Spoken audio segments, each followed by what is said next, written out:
ভালোবাসার প্রতিদানে শুধু ভালোবেসে যাওয়াটাকে ভালোবাসা বলে না। ভালোবাসা মানে যাকে ভালোবাসবো তাকে ভালো রাখবো। ভালোবাসা মানে ভালোবাসার মানুষটার মানসিক অসুস্থতায় তাকে সাপোর্ট করা, শারীরিক অসুস্থতায় তার পাশে থেকে সেবা যত্ন করা, দূরে থাকলে নির্ঘুম রাত কাটানো, সৃষ্টিকর্তার কাছে তার জন্য প্রার্থনা করা। ভালোবাসার প্রতিদানে ভালোবাসতে সবাই পারে, কিন্তু যাকে ভালোবাসি তার দুঃখ, কষ্ট, মানসিক অস্থিরতা এই জিনিসগুলোকে আপন করে নিতে না পারলে কিসের ভালোবাসা, কিসের টান?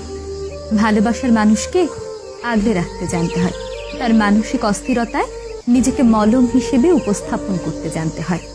ভালোবাসি মানে শুধু তাকেই ভালোবাসি না, তার সুসময়ে যেমন তার পাশে আছি তেমনি তার দুঃসময়েও তার পাশে থাকবো।